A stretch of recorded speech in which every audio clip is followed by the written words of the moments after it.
Good morning my dear students. आइए आज हम लोग आगे पढ़ते हैं, लेकिन उसके पहले थोड़ा सा बात सुनेंगे ध्यान से।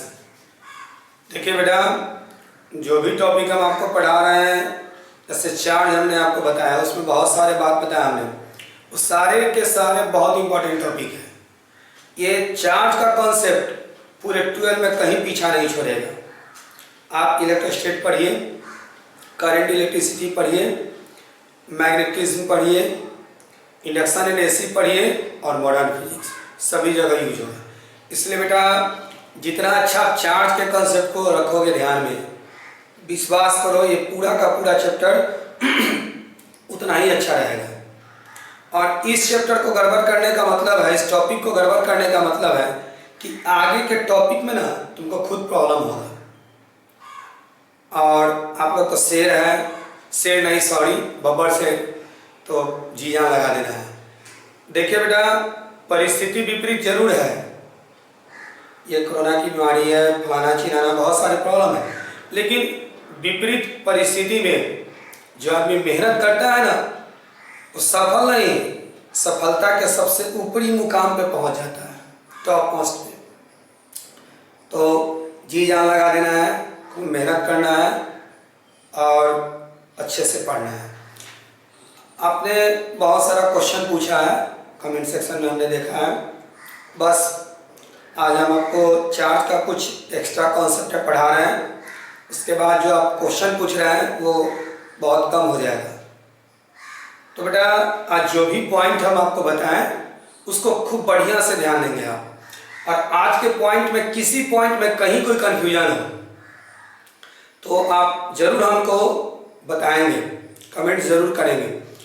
और ये कमेंट सेक्शन ना वो मुझे मतलब मोटिवेट करते हैं कि मैं आपके लिए अच्छा से अच्छा कैसे वीडियो बनाऊं, अच्छा से अच्छा कैसे पढ़ाऊं। सो बेटा प्लीज़ काइंडली रिक्वेस्ट है कि आप थोड़ा सा ध्यान देंगे, कमेंट्स जरूर करेंगे आप। आइए आज आपको हम एडवांस कॉन्सेप्ट ऑफ चार्ज पढ़ा रहे हैं।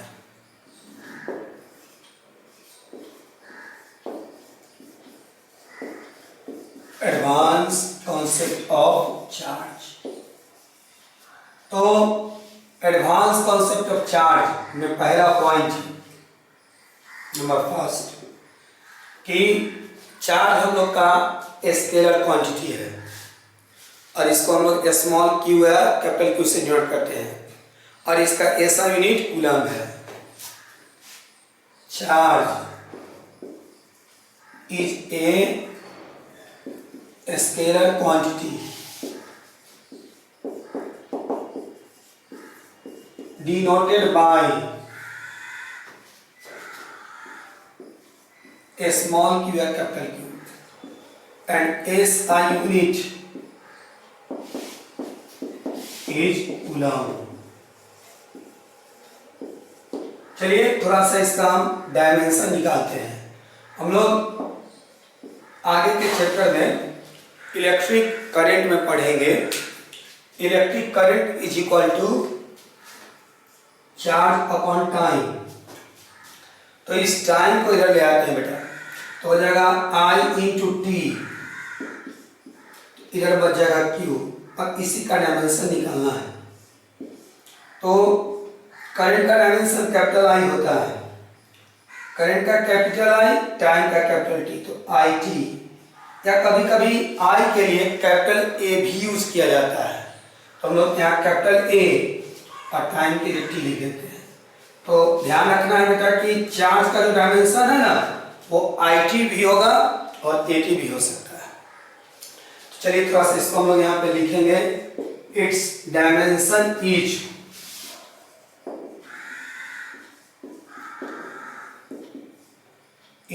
IT या AT।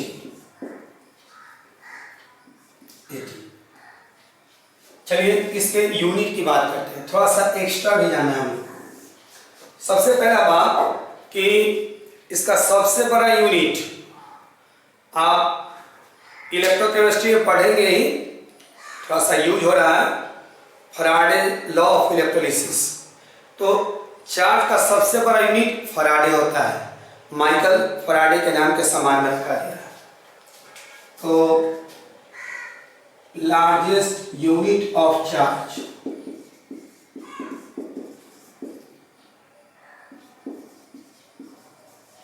Is equal to faraday, और एक faraday, 1 faraday is equal to 96,500 coulomb. तो फराडे जो है बेटा सबसे बड़ा यूनिट है चार्ज का, और एक faraday is equal to 96,500 coulomb होता है, ये आप ध्यान में रखेंगे। उसके बाद स्मॉलेस्ट यूनिट की बात करते हैं, आइए ध्यान दीजिए। तो चार्ज का सबसे छोटा यूनिट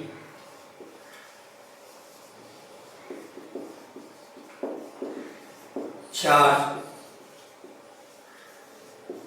आपने बेंजामिन फ्रैंकलिन साहब का नाम सुना होगा, उन्हीं के नाम के सम्मान में चार्ज का सबसे छोटा यूनिट रखा गया है, यानी स्मॉलेस्ट यूनिट जो होता है वो फ्रैंकलिन होता है, या इसको हम लोग ESU भी लिखते हैं, मतलब इलेक्ट्रोस्टैटिक यूनिट, या इसको स्टेट कूलम भी लिखा जाता है। और एक फ्रैंकलिन या ESU की बात करें या स्टेट कूलम की बात करें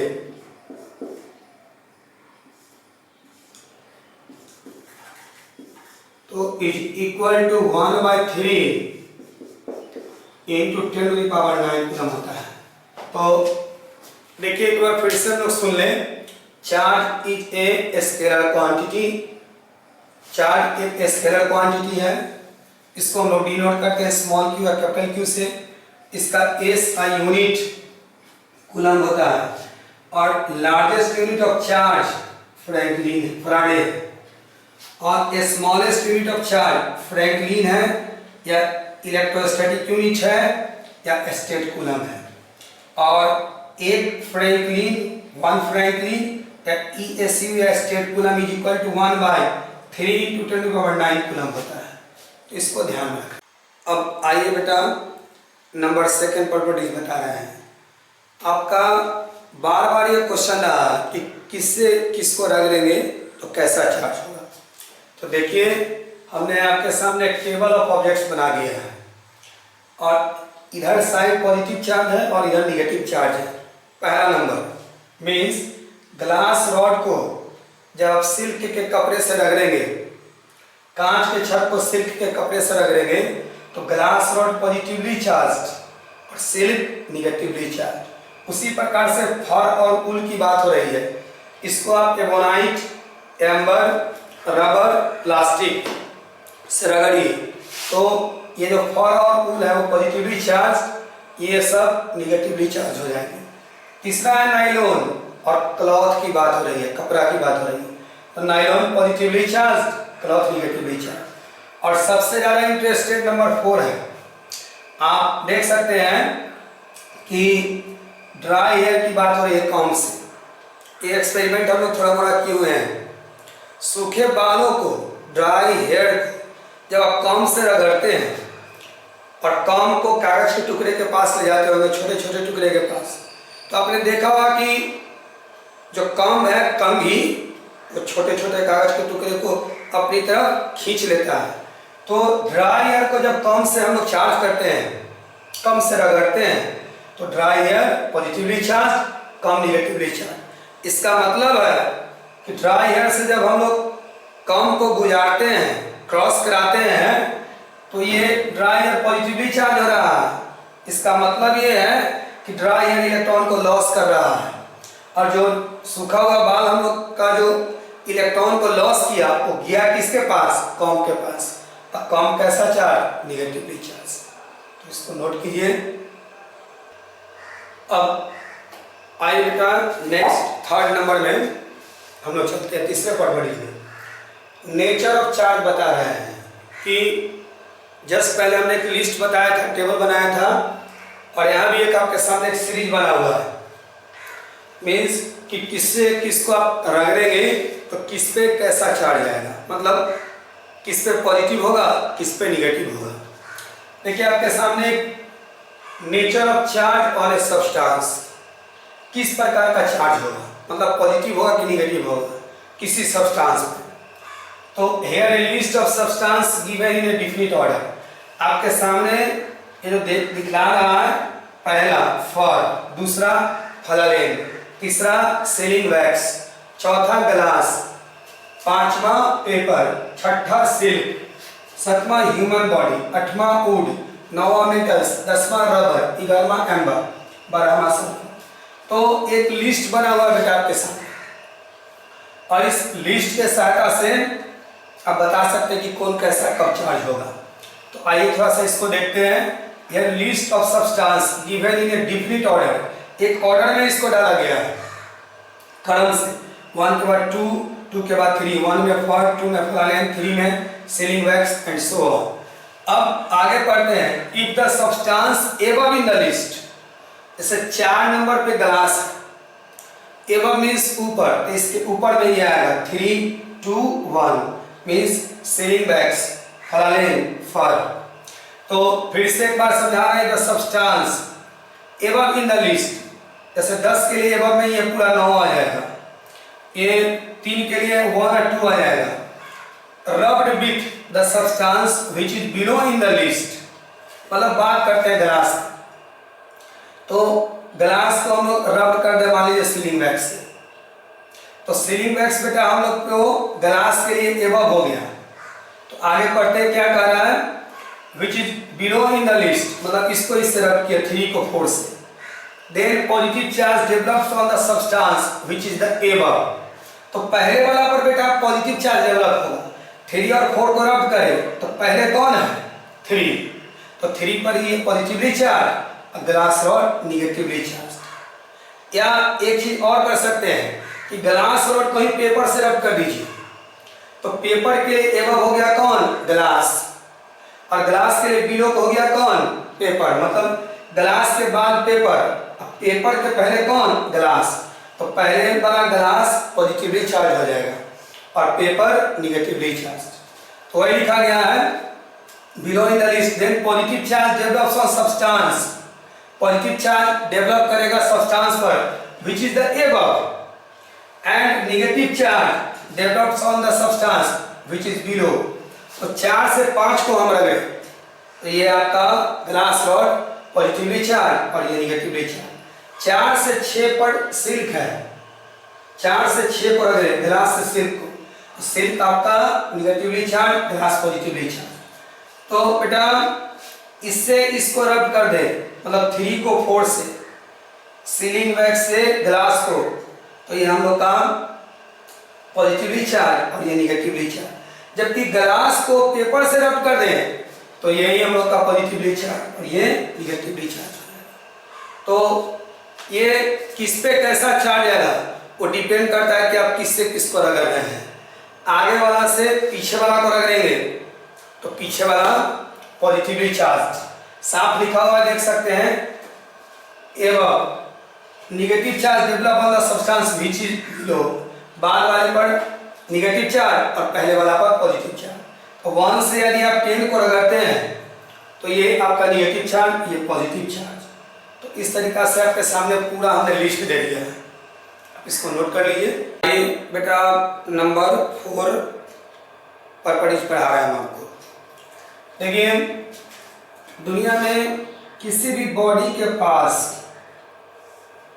यदि number of electron number of proton के इक्वल तो उस पर नेट चार्ज, नेट करने का मतलब पूरे चार्ज का जो जोड़ होगा, समेशन होगा, तो 0 होगा, क्योंकि एक इलेक्ट्रॉन पे चार्ज इतना होता है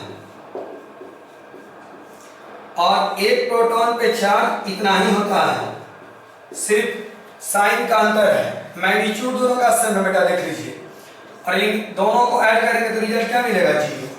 यदि 5 इलेक्ट्रॉन हो तो 5 से इसमें मल्टीप्लाई हो जाएगा, 5 प्रोटॉन हो, 5 प्रोटॉन, इसमें 5 से मल्टीप्लाई हो जाएगा। फिर हम लोग दोनों को ऐड करेंगे, रिजल्ट 0 होगा। तो नंबर ऑफ इलेक्ट्रॉन 5 हो और प्रोटॉन भी 5 हो, या ये 5 लाख हो या 5 लाख हो, 10,000 हो 10,000 हो, net charge will be always 0। अब बात करते हैं कि किसी बॉडी को निगेटिव चार्ज करना है, तो निगेटिव चार्ज होता किसके पास है? इलेक्ट्रॉन के पास। तो इसके पास नंबर ऑफ इलेक्ट्रॉन ज्यादा होना चाहिए, किसके रिस्पेक्ट में? नंबर ऑफ प्रोटॉन के रिस्पेक्ट।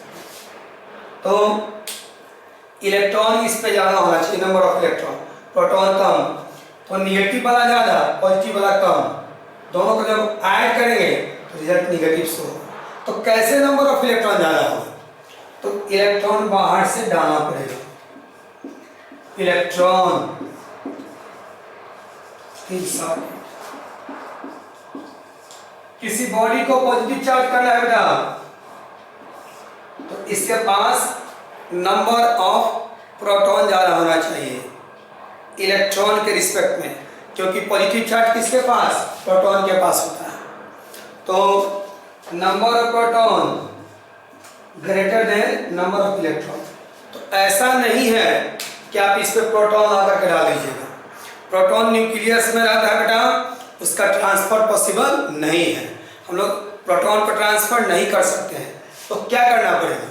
इसमें से इलेक्ट्रॉन हटा दीजिए। जब आप इलेक्ट्रॉन हटाएंगे तो निश्चित प्रोटॉन का नंबर क्या हो जाएगा? ज़्यादा, मीन्स इलेक्ट्रॉन रिमूव्ड, हटाना है। तो कंक्लूजन क्या निकला वो देखा जाए।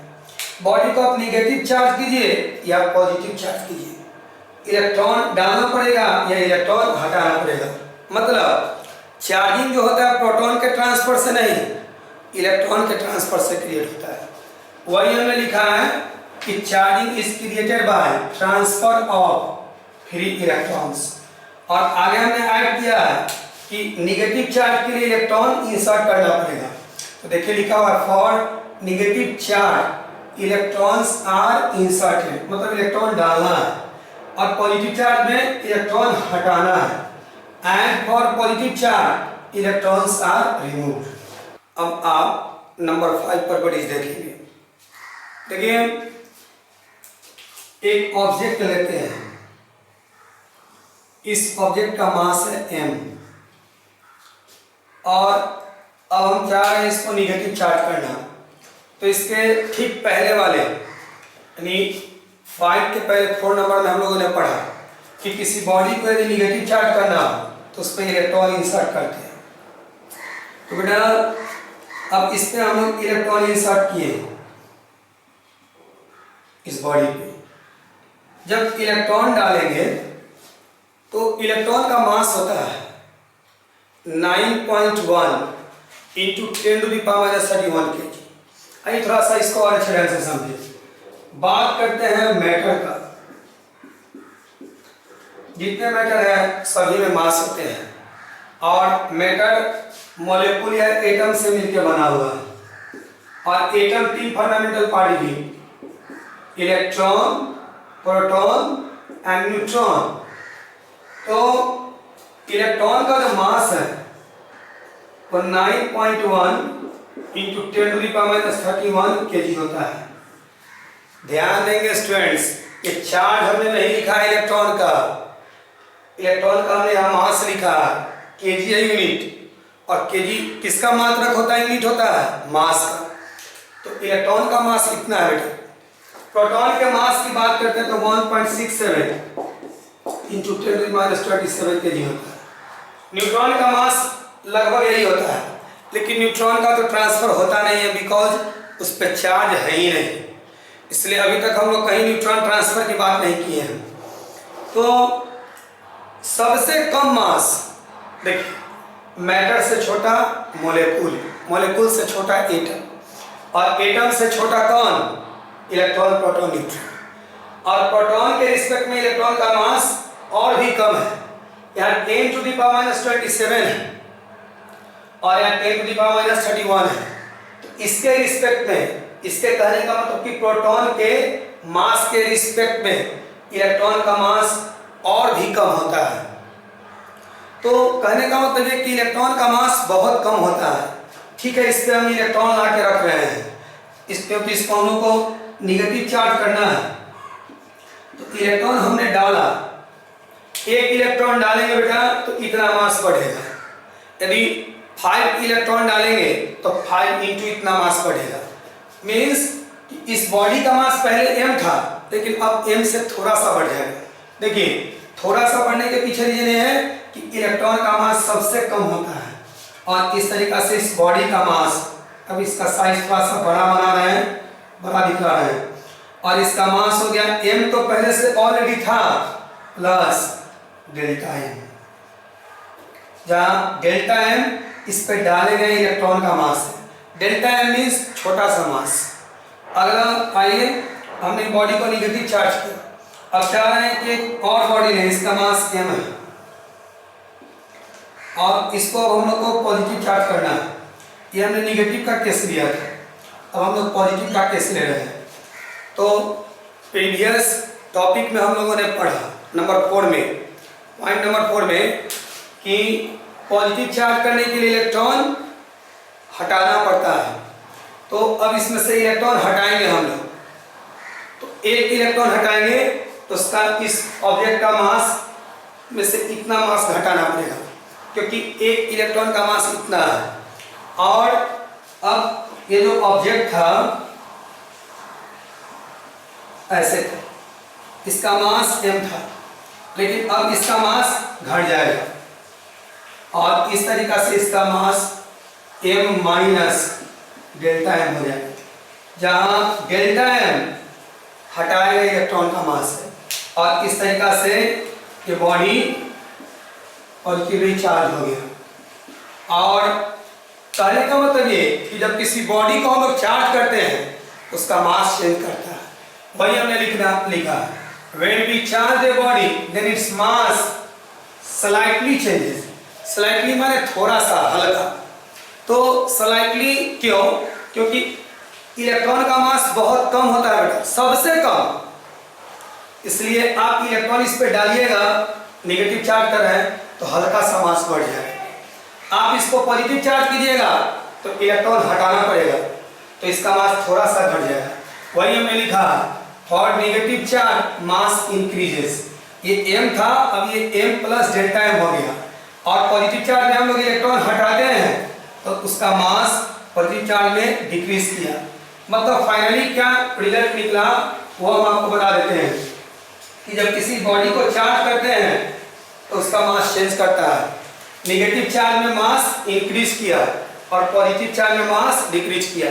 यहाँ डेल्टा m जो देख रहे हैं, डेल्टा m मास ऑफ, ये डेल्टा m जो है मास है, उस किसका मास? तो जो इलेक्ट्रॉन डाला गया उसका मास, mass of inserted electron.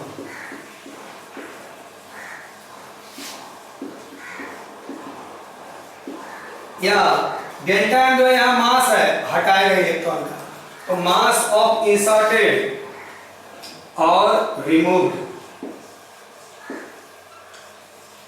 Electrons.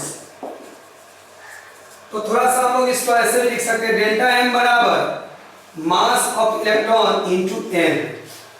Delta m का मतलब है मास ऑफ इंसर्टेड इलेक्ट्रॉन या रिमूव्ड इलेक्ट्रॉन, और ne माने मास ऑफ इलेक्ट्रॉन, जिसका वैल्यू इतना kg है, मास ऑफ एन इलेक्ट्रॉन। और n जो है ना वो नंबर ऑफ इलेक्ट्रॉन्स है जो इस पे डाला गया या इस पे हटाया गया। Mass number of inserted, inserted में निगेटिव होगा, और रिमूव्ड, रिमूव में पॉजिटिव होगा इलेक्ट्रॉन्स। तो हो सकता है कि कभी इस पे क्वेश्चन भी पूछ सकता है कि किसी बॉडी पे चार्ज दे दे, इतना कूलम है, तो बताइए कितना इलेक्ट्रॉन डाला गया, कितना इलेक्ट्रॉन ट्रांसफर किया गया। या उसमें ये भी जोड़ सकता है कि बताइए उस बॉडी का मास कितना बढ़ गया। या उस बॉडी का मास कितना घट गया, तो आप ये फॉर्मूला लगा के उसको सॉल्व कर सकते हैं। नंबर 6 पर पढ़ी जमा पढ़ते हैं, ध्यान देना। देखिए बेटा, आपके सामने एक बॉडी है, किसी भी शेप का ले सकते हैं, ये स्फेरिकल ले लिए, स्फेयर, और इसका रेडियस r है। हम चाह रहे हैं इसको चार्ज करना, मान लीजिए निगेटिव चार्ज, तो निगेटिव चार्ज कर दिए इसको ऐसे। तो हम लोग जानते हैं कि निगेटिव चार्ज के बीच रिपल्सिव फोर्स लगता है। रिपल्सिव मतलब बाहर की तरफ धक्का देना, मतलब आउटवर्ड पुश करना। कहने का सेंस ये कि यहाँ पर का निगेटिव चार्ज यहाँ पर के निगेटिव चार्ज पर फोर्स इधर लगाएगा, यहाँ पर का निगेटिव चार्ज यहाँ पर के निगेटिव चार्ज पर फोर्स इधर लगाएगा, मतलब आउटवर्ड फोर्स लगा इस तरीका से। अब यहाँ की बात करें तो ऐसे फोर्स लगेगा, यहाँ और यहाँ की बात करें तो फोर्स ऐसे लगेगा, यहाँ और यहाँ की बात करें तो फोर्स ऐसे लगेगा, और इस तरीका से ये थोड़ा सा फैलना चाहेगा बाहर की तरफ, और निश्चित रूप से इसका साइज पहले से बढ़ जाएगा, मीन्स ऐसे हो गया, और रेडियस पहले से बढ़ चुका है r डैश, और ये बॉडी निगेटिव चार्ज है। तो जब किसी बॉडी को हम लोग चार्ज करते हैं तो उसका साइज पहले से बढ़ जाता है। देखिए ये ऐसे था, ऐसे हो गया। यदि क्यूबॉइड शेप का होगा बेटा तो भी वहां से उसका साइज बढ़ेगा। ये एक और ले लेते हैं, मान लीजिए r, यहाँ हमने निगेटिव चार्ज किया बॉडी को, यहाँ पर पॉजिटिव चार्ज करते हैं तो भी तो वही केस, यहाँ पॉजिटिव होगा यहाँ पॉजिटिव होगा, एक दूसरे पे रिपल्सिव फोर्स लगाएगा, मीन्स कि इस केस में भी इसका साइज पहले से बढ़ जाएगा।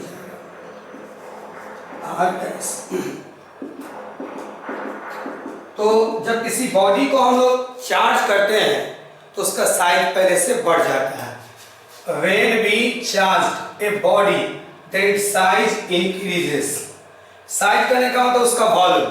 अब आप ही बताइए बेटा, इसका रेडियस r से बढ़ के r डैश हो गया, तो स्फीयर है, स्फीयर का वॉल्यूम का फॉर्मूला होता है 4/3 पाई।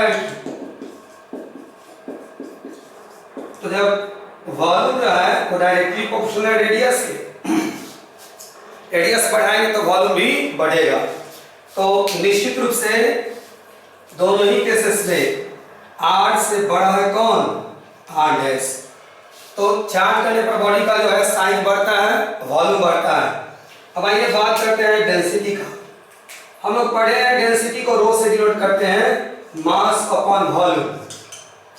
यहाँ पे चार्ज करने पे बॉडी का वॉल्यूम बढ़ रहा है, डेंसिटी के साथ वॉल्यूम का रिलेशन इनवर्सली प्रोपोर्शनल का है।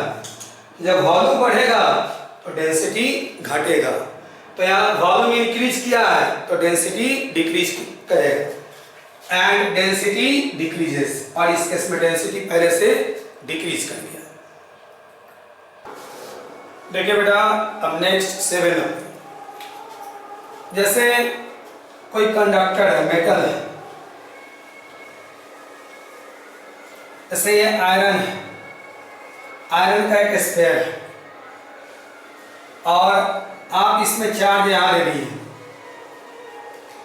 तो बेटा चार्ज यहाँ नहीं रहेगा। ये आयरन कंडक्टर है, मेटल है, ये चार्ज इसके पूरे सरफेस एरिया में फैल जाएगा।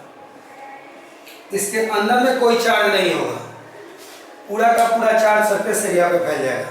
रीजन, कंडक्टर में फ्री इलेक्ट्रॉन्स होते हैं, हाई चार्ज मोबिलिटी चार्ज होते हैं। देखिए उसी को हमने लिखा, charge given to a conductor spreads over its surface area. जब किसी कंडक्टर को चार्ज दीजिएगा तो उसके पूरे सरफेस एरिया पे फैल जाएगा। कंडक्टर का है या मेटल का है, दोनों बात एक ही है। और यहाँ मेटल भी ऐड कर लेंगे, ब्रैकेट में लिख देंगे मेटल,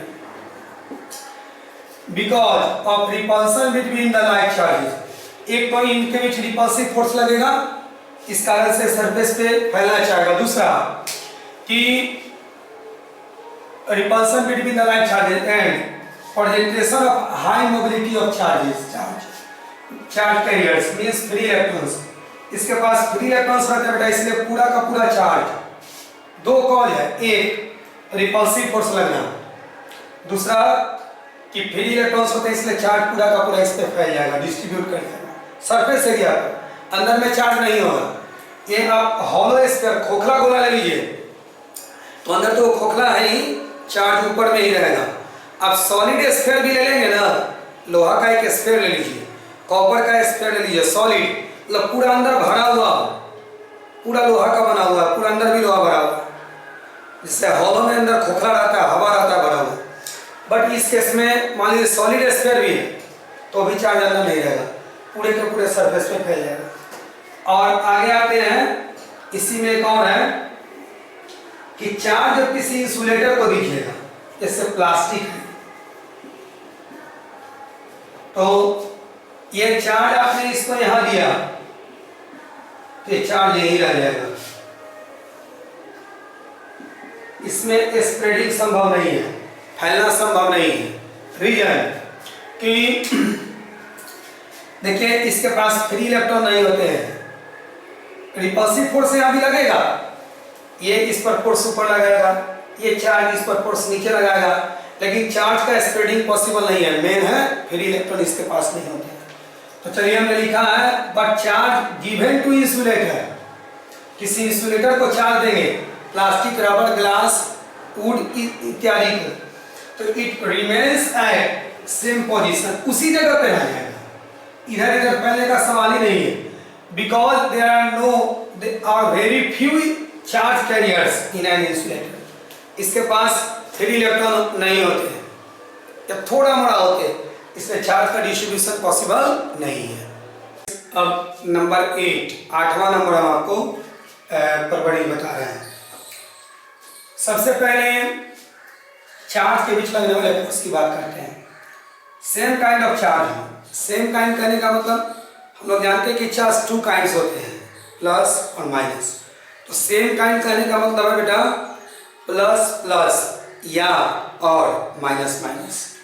मान लीजिए कोई पॉजिटिव चार्ज है, एक और पॉजिटिव चार्ज है, तो ये पॉजिटिव है, पॉजिटिव है, इसके द्वारा इस पर इधर की तरफ रिपल्सिव फोर्स लगेगा। रिपल्सिव फोर्स का मतलब होता है बाहर की तरफ धक्का देना, आउटवर्ड पुश करना। तो ये चार्ज इसको बाहर इधर धक्का दिया, पुश किया, ये चार्ज इसको इधर पुश करेगा बाहर की तरफ, F। नेगेटिव चार्ज हो तब भी यही केस, मतलब ये चार्ज इस पर फोर्स इधर लगाएगा, ये भी चार्ज इस पर फोर्स इधर लगाएगा, और इस प्रकार के फोर्स को हम लोग रिपल्सिव फोर्स कहते हैं। जबकि पॉजिटिव और निगेटिव का केस हो तो इसके बीच अट्रैक्टिव फोर्स लगेगा। अट्रैक्टिव का मतलब होता है अपनी तरफ खींचना, पुल करना। तो ये प्लस वाला इस माइनस को इधर खींचेगा, माइनस वाला भी प्लस वाला को इधर खींचेगा। इस प्रकार के फोर्स को हम लोग अट्रैक्टिव कहते हैं। तो देखिए बेटा ध्यान देंगे, इसको हमने यहाँ लिखा है कि same kind of charges, same kind of charge repels, एक दूसरे पर रिपल्सिव फोर्स लगाते हैं। वाइल डिसिमिलर, डिसिमिलर कहने का मतलब positive negative, opposite kind, unlike. तो डिसिमिलर चार्ज जो है वो अट्रैक्ट करता है। लेकिन थोड़ा सा बात में और परिवर्तन है कि हम लोग एक चार्ज बॉडी ले लिए, इससे पॉजिटिवली चार्ज, और यहाँ पर एक अनचार्ज बॉडी है, तो क्या दोनों के बीच फोर्स लगेगा? जरूर लगेगा बेटा, और ये फोर्स अट्रैक्टिव होगा। ये पॉजिटिव चार्ज इस चार्ज पर फोर्स इधर लगाएगा, इधर खींचेगा F, और ये भी इस पर फोर्स लगाएगा इधर F, क्योंकि न्यूटन थर्ड लॉ कहता है कि फोर्स कभी भी सिंगल नहीं होता है, वो हमेशा पेयर के रूप में होता है। मीन्स कि ये इस पर एक्शन इधर लगाया तो ये इस पर एक्शन इधर लगाया। यदि माइनस हो और अनचार्ज हो तो भी अट्रैक्टिव फोर्स लगेगा। चलिए आगे हम लोग बढ़ते हैं। व्हेन चार्ज बॉडी, देखिए लिखा हुआ है कि जब कोई charge body kept near an uncharged body, जब किसी अनचार्ज बॉडी के उस नजदीक उसको रखा जाए, देयर विल बी अट्रैक्शन, इसके बीच अट्रैक्शन लगेगा, अट्रैक्टिव फोर्स लगेगा।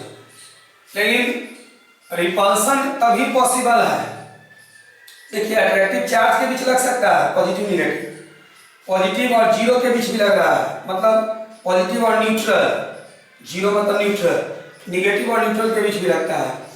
तो the repulsion can be possible only when, repulsive force तभी लगेगा जब दोनों बॉडी चार्ज हो और वो भी सेम काइंड। जबकि अट्रैक्टिव फोर्स चार्ज बॉडी के तो बीच लगेगा ही, चार्ज के साथ साथ ये अनचार्ज है, ये चार्ज के साथ साथ अनचार्ज बॉडी के बीच भी लगता है।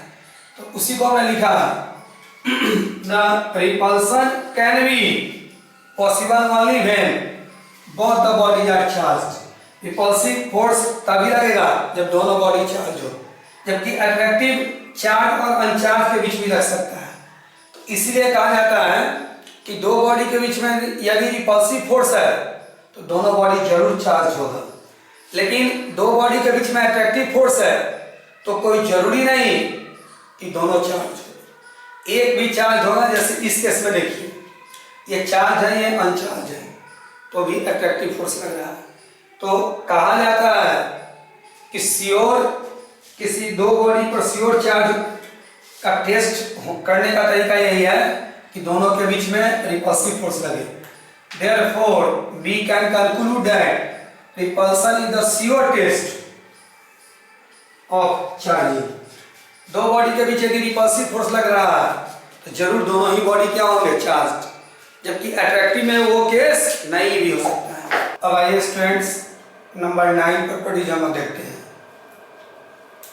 देखिए आपके सामने एक एल्युमिनियम का स्फीयर है, एल्युमिनियम का एटॉमिक नंबर 13 होता है, ये एल्युमिनियम स्फीयर है और इसके पास 1 लाख एटम है। इतना बड़ा एल्युमिनियम का स्फीयर है, इसके पास 1 लाख एटम से मिलकर बना हुआ है। अब एल्युमिनियम का एटॉमिक नंबर 13 है, तो हम लोग पढ़े हैं कि Z = P means atomic number, number of electron, number of proton equal होते हैं। एल्युमिनियम का एटॉमिक नंबर 13 है, इसका मतलब है कि इसके एक एटम के पास 13 इलेक्ट्रॉन होगा और यहाँ नंबर ऑफ एटम 1 लाख है। तो नंबर ऑफ इलेक्ट्रॉन की बात करें बेटा तो 13 लाख, 13 लाख हो गया इलेक्ट्रॉन का नंबर। और एल्युमिनियम का कॉन्फ़िगरेशन होता है 283। ये 3 जो है आउटर मोस्ट ऑर्बिट के इलेक्ट्रॉन है, इसको हम लोग हटा सकते हैं। तो एक एटम से 3 इलेक्ट्रॉन हटा सकते हैं और यहाँ नंबर ऑफ एटम है 1 लाख, तो अधिकतम हम लोग 3 लाख, एक एटम इलेक्ट्रॉन लॉस कर सकता है 3 और नंबर ऑफ एटम है 1 लाख। तो इससे निकलने वाले इलेक्ट्रॉन्स की बात करें, number of electrons, number of electrons removed, तो रिमूव होने वाले इलेक्ट्रॉन का संख्या हो जाएगा 3 लाख। तो देखिए बेटा इसके पास टोटल इलेक्ट्रॉन प्रेजेंट था 13 लाख और लॉस कर सकता है कितना, 3 लाख, तो बचेगा 10 लाख। कहने का मतलब यह है कि टोटल जो चार्ज है उसके रिस्पेक्ट में जो इलेक्ट्रॉन बाहर निकल रहा है उसका संख्या छोटा होता है, ये लेसर नंबर है, इसके रिस्पेक्ट में ये छोटा है। यही हमने लिखा है the charge gained by the uncharged body, gain कहिए या लॉस दोनों चलेगा। अब बेटा यहाँ लॉस भी लिख सकते हो ब्रैकेट में, is always lesser than initial charge present on that body. Initial charge इसके पास 13 लाख, लॉस कर सकता है कितना बेटा, 3 लाख। तो 3 लाख जो है छोटा अमाउंट है, इसी को हमने रिप्रेजेंट किया है। फिर आगे आइए, इसी में कुछ और भी बात है उसको हम समझा रहे हैं। एक चार्ज बॉडी है ऐसे, देख लीजिए, और ये चार्ज बॉडी किसी अनचार्ज बॉडी को टच कर रहा है। तो जब कोई चार्ज बॉडी अनचार्ज बॉडी को टच करता है तो चार्ज बॉडी अपना इलेक्ट्रॉन चार्ज ट्रांसफर करता है, not electron sorry, charge transfer करता है अनचार्ज बॉडी को। तो ये पॉजिटिवली चार्ज है, ये अपना चार्ज इसको ट्रांसफर किया और ये भी चार्ज हो गया। तो बेटा ऑब्वियसली किसका अमाउंट ऑफ चार्ज डिक्रीज करेगा, घटेगा, और ये चार्ज ले रहा है तो इंक्रीज करेगा। तो ऐसा पॉसिबल नहीं है कि अपना पूरा का पूरा चार्ज इसको ट्रांसफर कर देगा। क्या रीजन, ध्यान दिया। एक टॉपिक है पोटेंशियल, आगे हम आपको पढ़ाएंगे। मान लो बेटा कि ये 25 वोल्ट है इसका पोटेंशियल, और ये शुरू में अनचार्ज था, जीरो था। ये अपना चार्ज इसको ट्रांसफर करना शुरू किया। निश्चित रूप से इसका चार्ज का अमाउंट डिक्रीज करेगा, इसका पोटेंशियल भी डिक्रीज करेगा और इसका पोटेंशियल इंक्रीज करेगा। इसका डिक्रीज किया, मान लीजिए 25 से हो गया 20, इसका हो गया 6 वोल्ट एंड सो ऑन। इसी तरीका से डिक्रीज करते करते मान लीजिए 12 वोल्ट हो गया और ये भी 12 वोल्ट। अब बेटा दोनों का पोटेंशियल इक्वल हो गया, अब यहां से चार्ज का ट्रांसफर पॉसिबल नहीं है। तो पूरा का पूरा ये चार्ज अपना इसको ट्रांसफर नहीं कर सकता है। इसी को हमने लिखा है होल ऑफ द चार्ज, यानी पूरा का पूरा charge can not be transfer नहीं हो सकता है by conduction from one body to the other, एक बॉडी से दूसरे बॉडी में। Actually the flow of charge stops, charge का फ्लो रुक जाता है। कब? When both acquire same potential, जब दोनों का पोटेंशियल देखिए 12 वोल्ट हो गया, यहां से चार्ज का ट्रांसफर रुक जाएगा। आइए नंबर 10 देखते हैं हम लोग। चार्ज दुनिया में किसी भी बॉडी पे चार्ज है या चार्ज कहीं भी है तो समझ लीजिए कि वह मास भी होगा। यानी चार्ज है तो निश्चित मास होगा। जैसे चार्ज के बारे में बेसिक बात करें तो बेसिक में हम लोग आते हैं इलेक्ट्रॉन की बात करते हैं। इलेक्ट्रॉन के पास नेगेटिव चार्ज है, प्रोटॉन के पास पॉजिटिव चार्ज है। तो इलेक्ट्रॉन के पास मास है कितना, प्रोटॉन के पास भी मास है कितना, देख लीजिए। मतलब charge is always associated with mass, charge हमेशा मास के साथ होगा। मतलब charge can not exist without mass, बिना मास के चार्ज पॉसिबल नहीं है बेटा, लेकिन मास हो सकता है। मतलब ध्यान दीजिएगा, आपको हम मॉडर्न फिजिक्स में चैप्टर पढ़ाएंगे ड्यूअल नेचर, तो वहाँ फोटोन के बारे में बताएंगे। फोटोन मासलेस है बेटा, फोटोन के पास कोई मास नहीं होता है। तो जान लीजिए फोटोन चार्जलेस है, इस पे कोई चार्ज नहीं होता है। न्यूट्रिनो की बात करते हैं, ये भी मासलेस है। बताएंगे आगे हम आपको, ये फंडामेंटल पार्टिकल्स है, न्यूक्लियस में पढ़ना है तो वहाँ हम आपको समझाएंगे। उसी को हमने लिखा है कि charge can not exist without mass, charge है तो मास निश्चित होगा, और लेकिन मास कैन एग्जिस्ट विदाउट चार्ज। जैसे न्यूट्रॉन की बात करते हैं तो न्यूट्रॉन जो है इसके पास चार्ज नहीं है, जीरो है, लेकिन मास है।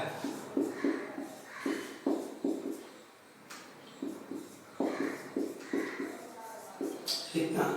तो मास कैन एग्जिस्ट विदाउट चार्ज, तो मास हो सकता है बिना चार्ज के, लेकिन बिना मास के चार्ज पॉसिबल नहीं है।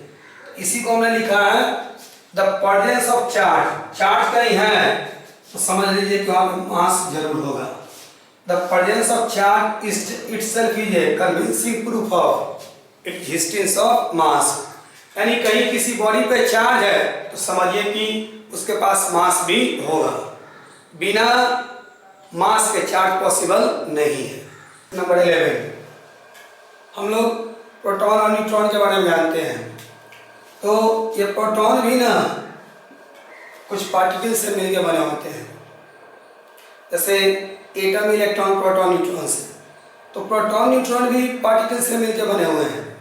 उस पार्टिकल को हम लोग क्वार्क बोलते हैं, देख लीजिए। और क्वार्क नॉर्मली टू काइंड्स होते हैं, अप क्वार्क, डाउन क्वार्क। और अप क्वार्क को चलिए हम यहाँ U से रिप्रेजेंट कर देते हैं, और अप क्वार्क के पास है +2/3 चार्ज। डाउन क्वार्क के पास होता है D माने डाउन क्वार्क, U माने अप क्वार्क, और इसके पास होता है -1/3 चार्ज। तो देखिए बेटा, इसी बात को हमने लिखा है, प्रोटॉन और neutron are composition of quarks. Proton और न्यूट्रॉन किससे मिलकर बने हुए हैं? क्वार्क्स से। और there are two types of quarks, up, तो आपको U से डिनोट किया +2/3, एंड डाउन, तो डाउन को -1/3 D से डिनोट किया। अब however quarks does not exist, ठीक है, इस बात को बाद में आगे बताएंगे। अब प्रोटॉन की बात करते हैं। प्रोटॉन पे जानते हैं बेटा कि चार्ज है E, तो अप और डाउन कितने इसमें होंगे देखा जाए।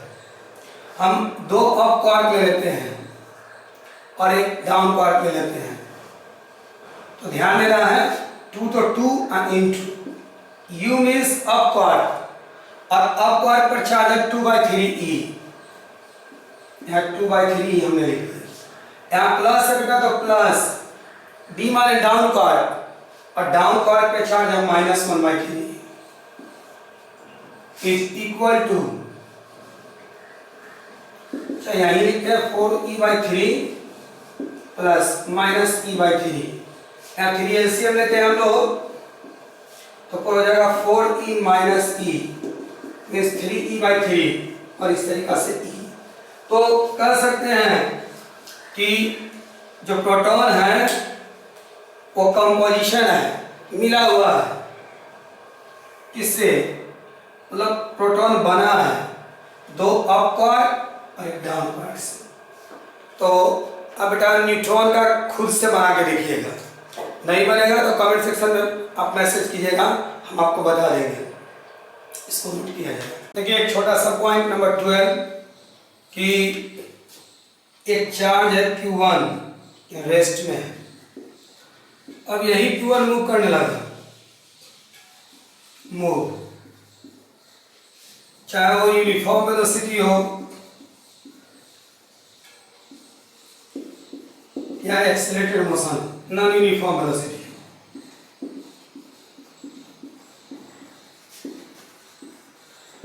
तो अब इसको मान लीजिए हम Q2 से रिप्रेजेंट कर दे रहे हैं, तो ऐसा नहीं है कि इसका वैल्यू यहाँ पे चेंज कर गया, नहीं बेटा, Q1 is equal to Q2 ही होगा।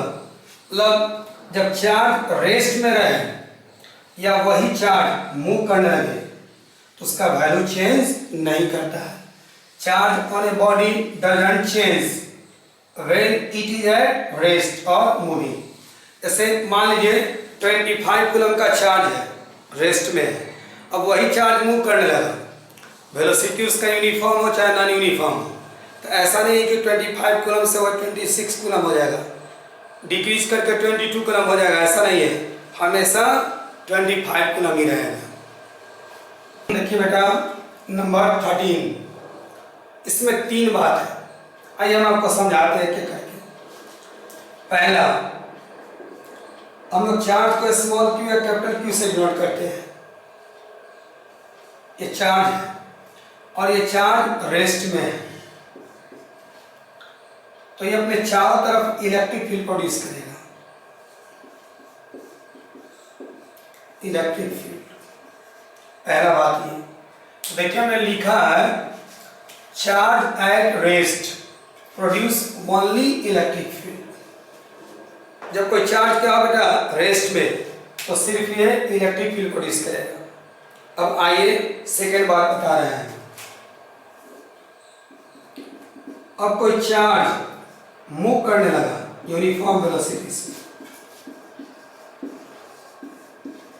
यूनिफॉर्म वेलोसिटी से मूव कर रहा है, तो ये चार्ज है, इलेक्ट्रिक फील्ड तो प्रोड्यूस करेगा ही,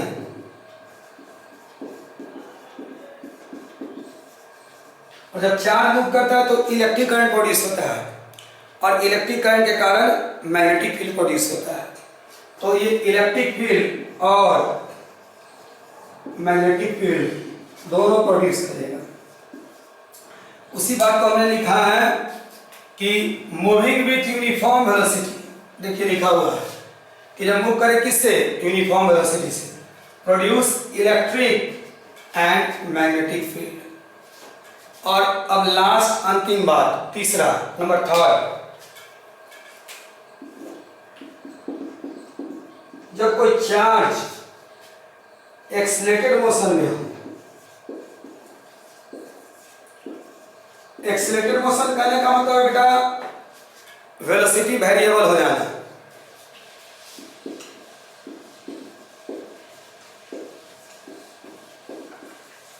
तो जब वेलोसिटी वेरिएबल होगा तो ये इलेक्ट्रिक फील्ड तो प्रोड्यूस किया, चार्ज है तो, ठीक, मोशन में है तो मैग्नेटिक फील्ड प्रोड्यूस किया।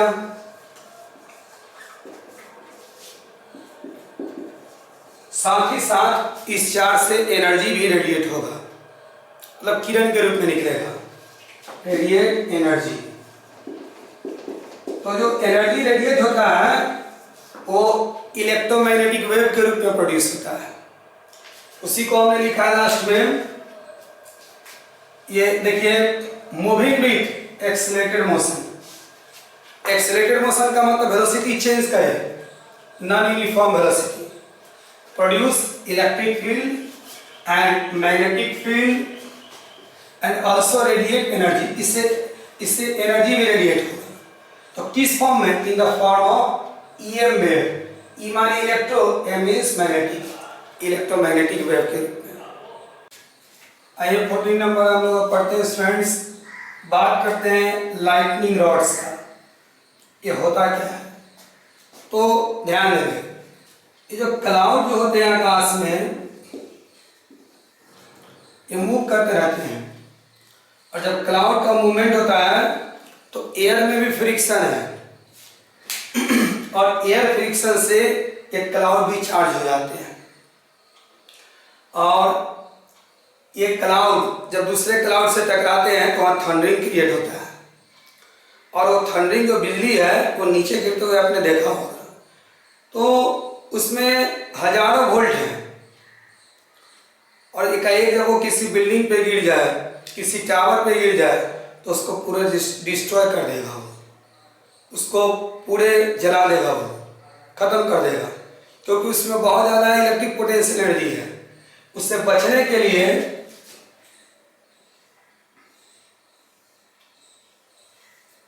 इस तरीका का pointed AIIMS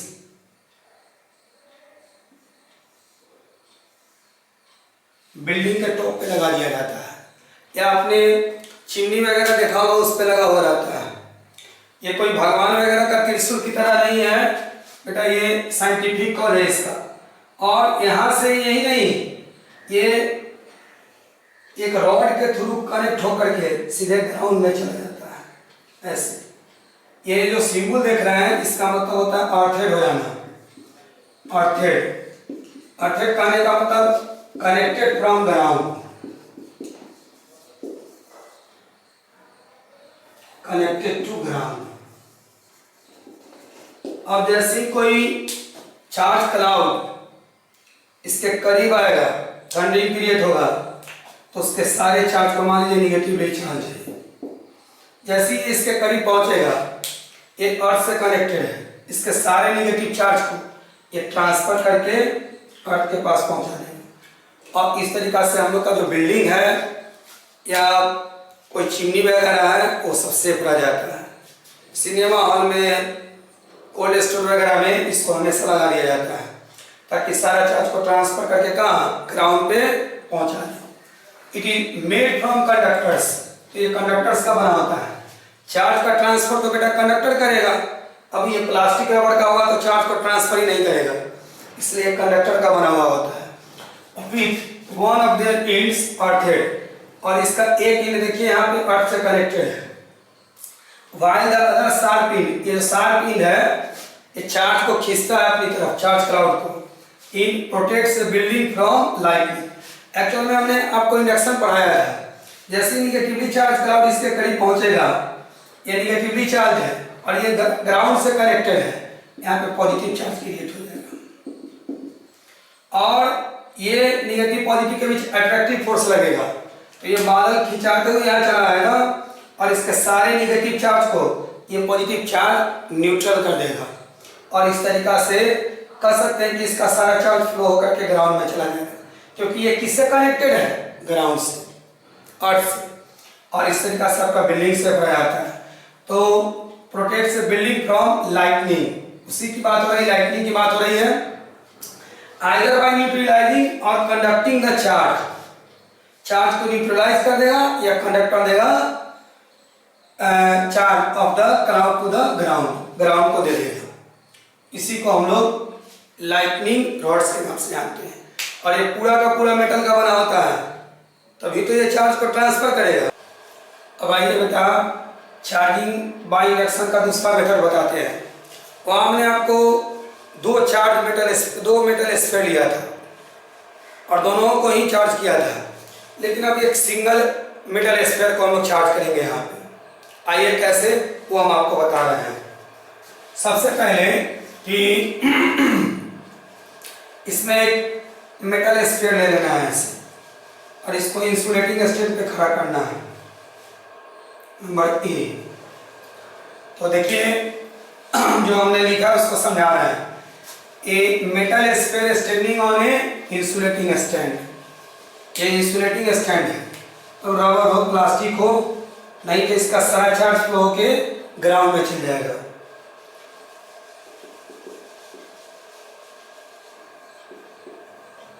insulating stand. Number B, अब क्या काम करना है कि इस मेटल स्फीयर के नजदीक एक चार्ज बॉडी को लाना है।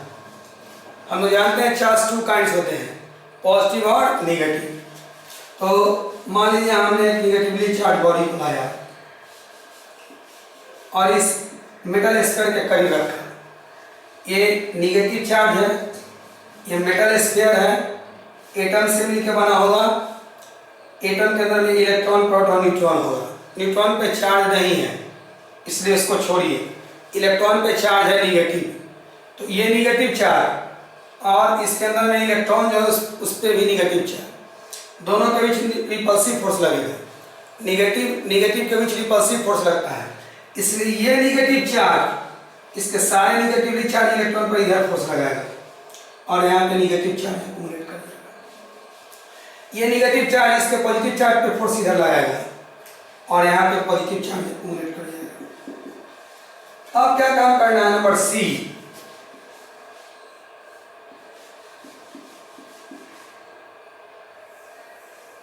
ये जो मेटल स्फीयर है, इस सरफेस पे पॉजिटिव चार्ज, यहाँ निगेटिव चार्ज, तो अपोजिट साइड को हम लोग अर्थ से कनेक्ट कर देंगे इस तरीके से। ये अर्थ से कनेक्टेड का सिंबल है। चलिए देखते हैं आगे क्या किया हम लोग। एक चार्ज बॉडी को लाए and A charge body kept near it, इसके नजदीक हमने चार्ज बॉडी को रखा। सो इक्वल एंड अपोजिट, जितना बेटा यहाँ पॉजिटिव चार्ज है उतना ही यहाँ निगेटिव चार्ज है। Appear on opposite surfaces, opposite surface पे एपियर हुआ, इसका अपोजिट ये है सरफेस, तो उसी को हमने लिखा है। और इसके अपोजिट में जो ये सरफेस, इसको हमने अर्थित कर दिया, कनेक्टेड फ्रॉम द और ग्राउंड से कनेक्ट करने के कारण इसका सारा का सारा निगेटिव चार्ज फ्लो होकर ग्राउंड में चला जाए और अब यहाँ पे कोई निगेटिव चार्ज नहीं है। नंबर डी,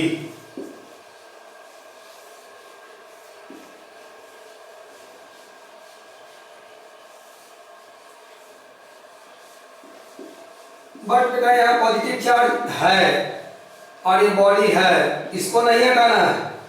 इसको आप हटा लेंगे तो फिर ये पॉजिटिवली चार्ज हो जाएगा।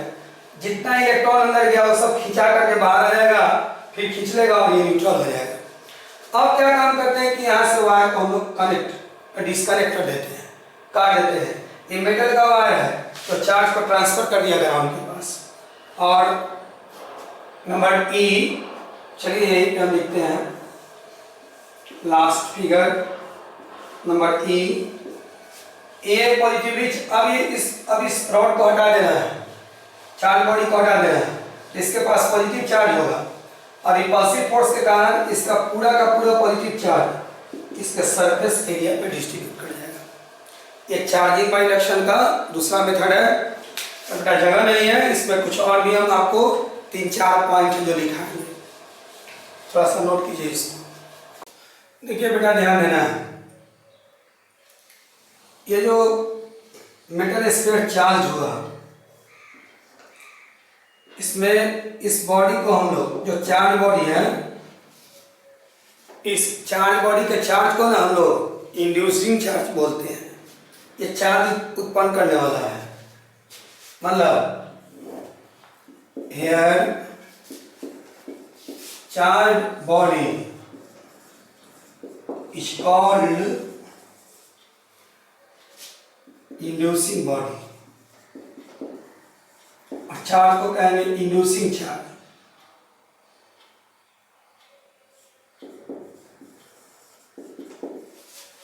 इंड्यूसिंग चार्ज, और यहां जो चार्ज एपियर हुआ पॉजिटिव, इस चार्ज को हम लोग इंड्यूस चार्ज कहते हैं। And charge appear on a sphere is called induced charge। और सबसे पहला पॉइंट कि इस चार्ज के वैल्यू पे कोई इफेक्ट नहीं पड़ता है। पहला, ये बॉडी न चार्ज लॉस करता है न गेन करता है, यानी इंड्यूसिंग बॉडी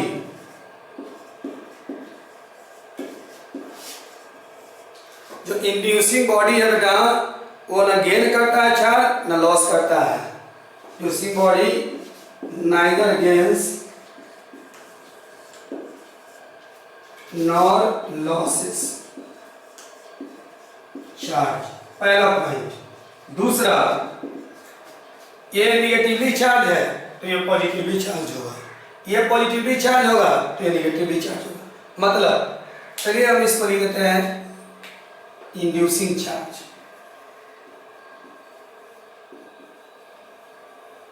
और इसको लिख देते हैं इंड्यूस्ड चार्ज। दूसरा ये है कि इंड्यूसिंग चार्ज और इंड्यूस्ड चार्ज दोनों का नेचर अपोजिट होगा। मींस यहाँ निगेटिव तो यहाँ पॉजिटिव, या यहाँ पॉजिटिव तो यहाँ बेटा निगेटिव होगा। नेचर ऑफ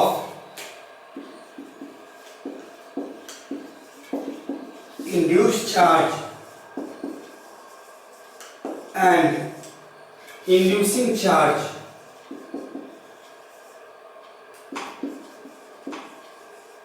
are opposite, दोनों का नेचर अपोजिट होगा। और यही नहीं बेटा, इस चार्ज का वैल्यू जो इंड्यूस चार्ज हुआ वो इंड्यूसिंग चार्ज पे डिपेंड करता है। इंड्यूसिंग चार्ज का वैल्यू जो होता है जितना ज्यादा होगा, इंड्यूस चार्ज उतना ही ज्यादा होगा। Relation between induced and inducing charge।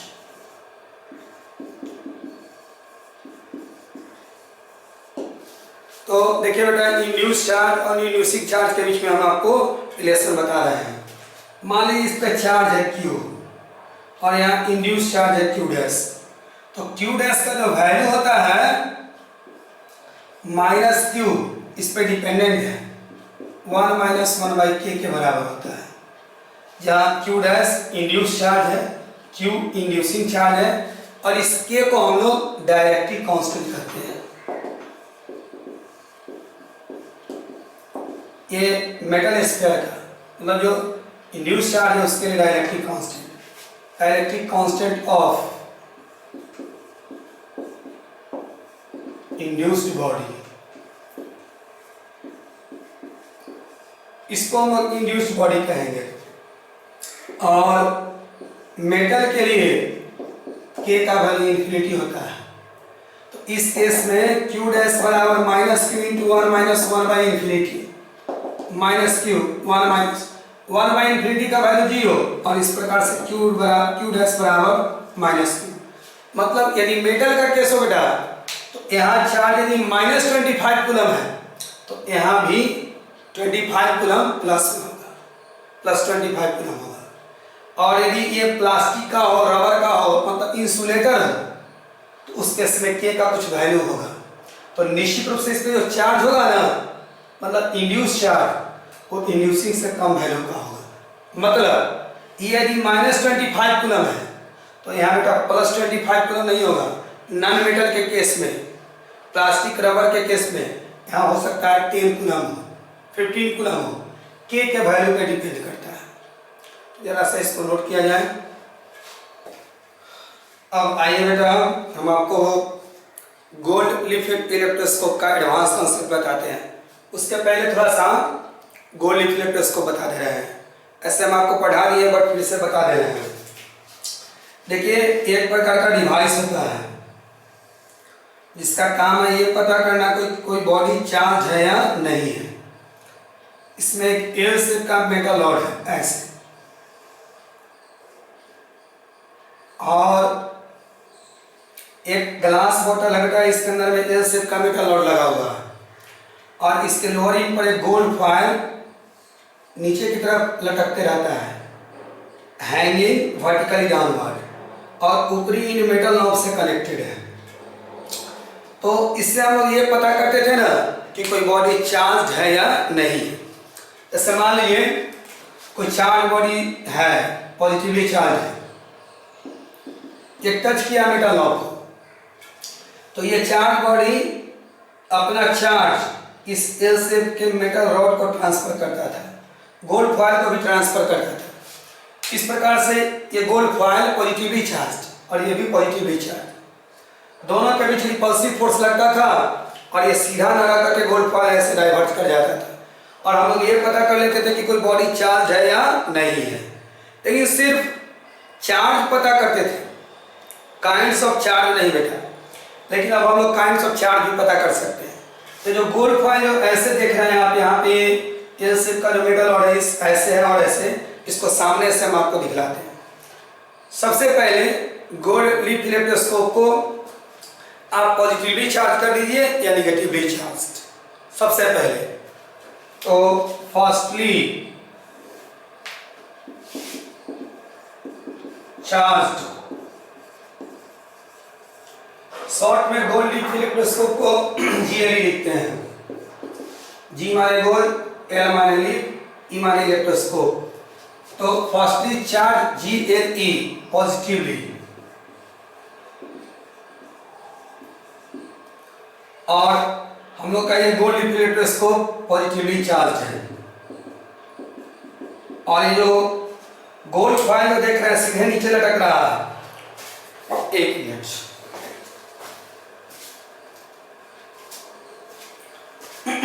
ये गोल्ड फॉयल इस तरीका से है, ऐसे आप देख रहे हैं ऐसे, और ये पॉजिटिवली चार्ज, ये पॉजिटिवली चार्ज। तो सामने से देखिए, ये पॉजिटिवली, ये पॉजिटिवली चार्ज। हम लोग जानते हैं पॉजिटिव के बीच रिपल्सिव फोर्स लगता है, इसलिए ये वाला पॉजिटिवली चार्ज लीफ इस पर फोर्स इधर लगाएगा और ये वाला पॉजिटिवली चार्ज लीफ इस पर फोर्स इधर लगाएगा और ये ऐसे डाइवर्ज कर जाएगा। तो अभी हम लोग का gold leaf electroscope positively charge है, ये लीफ जो है वो इस तरीका से डाइवर्ज है, फैला हुआ है इस तरीका से। सो leaves are diverged, ये डाइवर्ज है। अब हम लोग को पता करना है कि कोई बॉडी पॉजिटिवली चार्ज है कि निगेटिवली चार्ज है। मान लीजिए कि कोई बॉडी पॉजिटिवली चार्ज है,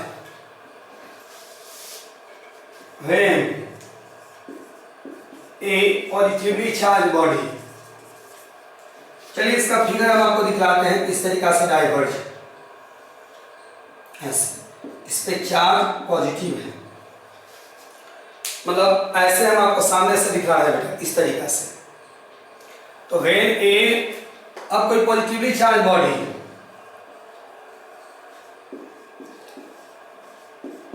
kept near अब एक पॉजिटिवली चार्ज बॉडी को इससे टच नहीं कराना है बेटा, सिर्फ इसके नजदीक ले जाना है। तो ये पॉजिटिव चार्ज है, ये भी पॉजिटिव चार्ज है। गोल्ड इलेक्ट्रिक इलेक्ट्रोस्कोप का जो मेटल है पॉजिटिवली चार्ज और ये भी पॉजिटिवली चार्ज। इसके बीच रिपल्सिव फोर्स लगेगा, पॉजिटिव के बीच रिपल्सिव फोर्स लगता है, इसीलिए ये चार्ज इस पर फोर्स इधर लगाएगा। तो ये चार्ज इधर हवा में नहीं जा सकता है बेटा, ये सीधे नीचे मूव कर जाएगा। और ये चार्ज जो मेटल नॉब पे है या यहाँ पे एल शेप के मेटल रॉड पे है वो नीचे मूव करेगा। Kept near metal knob due to repulsive force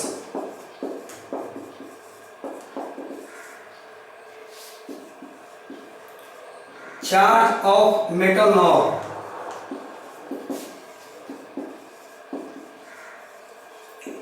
moves to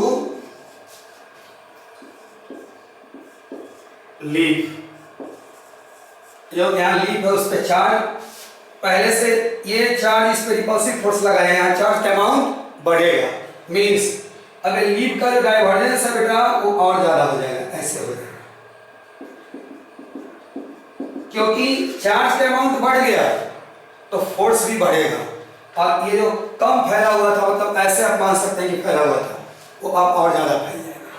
यदि आप यहाँ पे निगेटिवली चार्ज बॉडी लाते हैं तो इसके बीच अट्रैक्टिव फोर्स लगता है। चलिए हम यहाँ पे निगेटिवली चार्ज बॉडी लाएं। अब ये जो निगेटिव चार्ज है इसके पॉजिटिव चार्ज पे फोर्स इधर लगाता है, तो यहाँ से चार्ज का ट्रांसफर ऊपर होता है और लीफ पर निगेटिव चार्ज डिक्रीज करता है। इतना नहीं रहता बेटा, कुछ कम हो जाता है।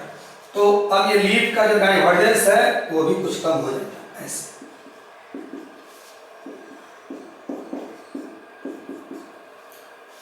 तो charges of metal knob moves to leaf, so ये यहाँ का चार्ज लीफ के पास चला गया, इसलिए इसका डाइवर्जेंस पहले से बढ़ गया, डाइवर्जेंस इंक्रीजेज। और यदि निगेटिवली चार्ज रहेगा तो डाइवर्जेंस डिक्रीज करेगा। यही आपका एडवांस यूजर गोल्ड डिफरेंस पढ़ा रहा है, difference between mass and charge. Mass और चार्ज में क्या डिफरेंस है? तो पहला, मास हमेशा पॉजिटिव होता है। आप कभी नहीं सुने होंगे कि मास निगेटिव है, किसी बॉडी का मास 5 kg है, ऐसा आपने नहीं सुना होगा। लेकिन चार्ज पॉजिटिव भी होता है और निगेटिव भी होता है। तो ये पहला डिफरेंस है, ये हमेशा पॉजिटिव, ये पॉजिटिव निगेटिव दोनों होगा। दूसरा, मास कंजर्व नहीं है, मास को हम लोग एनर्जी में बदल सकते हैं, फॉर्मूला E = mc²। तो ये मास एनर्जी में कन्वर्ट कर जाता है, जबकि चार्ज हमेशा कंजर्व है, मास कंजर्व नहीं है। तीसरा, क्वांटाइजेशन ऑफ मास नहीं है। चार्ज में क्वांटाइजेशन है, इससे E होगा, 2E होगा, 3 होगा, 4E होगा, -E, -2E, -3, -4E। लेकिन किसी बॉडी का मास का क्वांटाइजेशन नहीं है और चार्ज का क्वांटाइजेशन है। तो ये अगला डिफरेंस है। और अंतिम, force between mass is always effective. दो बॉडी के बीच लगने वाला ग्रेविटेशन में हमने आपको पढ़ाया भी है। तो दो मासिव बॉडी के बीच, या छोटे मास हो बड़े मास हो कुछ भी हो, हमेशा अट्रैक्टिव फोर्स लगता है। लेकिन चार्ज के बीच लगने वाला फोर्स अट्रैक्टिव भी हो सकता है और रिपल्सिव भी। तो इतना ही तक है आज, और हमने चार्ज का सारा प्रॉपर्टीज बता दिया। देखिए मेरे शेर, आप लोग बब्बर शेर, सबसे पहली बात कि आज हमने जितना टॉपिक पढ़ाया, आज का क्लास सबसे इंपॉर्टेंट है। ये 17 पॉइंट को आप लिख लीजिए। और अब फिर से आप बहुत सारा मैसेज भेजें कि सर फलाना नंबर क्वेश्चन बता दीजिए, IIT का, नीट का, बिहार बोर्ड का, CBSE बोर्ड का, ICSE बोर्ड का। तो बेटा नहीं, हम आपको बार बार कमेंट किए हैं, मैं कैमरा पे पढ़ा रहा हूँ, मैं YouTube पे आपको पढ़ा रहा हूँ, आप मोबाइल के सामने बैठे हुए हैं, फिर आपको मैं कह रहा हूँ कि 12 के जितना फॉर्मूला है बेटा आपको प्रूव करना है, सारा डिफिनीशन खुद आपको लिखना है। तो आप आज पूरा 17 टॉपिक पहले बढ़िया से लिख लीजिए, पढ़ लीजिए, और आज रात में सारे प्रॉब्लम का बनाएंगे बेटा। और उसके बाद जितने प्रॉब्लम्स नहीं बने होंगे सब आप व्हाट्सअप कीजिए। यदि कोई IIT नीट का क्वेश्चन का है तो वो आप नंबरिंग दीजिए, लेवल 1 2 लिख दीजिए बेटा। और यदि बिहार बोर्ड का कोई क्वेश्चन नहीं बना है, सीबीएसई बोर्ड का नहीं बना है, आईसीएसई बोर्ड का नहीं बना है, तो उसका नाम लिख करके हमको भेजिए। कल आपके सारे प्रॉब्लम का डिस्कशन होगा। तो ध्यान है बेटा कि रात में भेज दीजिए, क्योंकि सुबह में अर्ली मॉर्निंग उठते हैं हम और आपका वीडियो बनाते हैं, और बगल अगल में थोड़ा सा काम होता है, तो थोड़ा हल्ला उल्ला होता है, कंस्ट्रक्शन का काम चल रहा है, इसलिए मॉर्निंग में। तो बेटा आज रात में कोशिश कीजिए कि रात तक आप लोग पूरे क्वेश्चंस के बारे में हमको बता दीजिए, और ट्रस्ट कीजिए बहुत कम आपका प्रॉब्लम जो है फंसेगा, मैक्सिमम बन जाएगा। ये सारे टॉपिक हमने आपको पढ़ा दिए। Okay, thank you.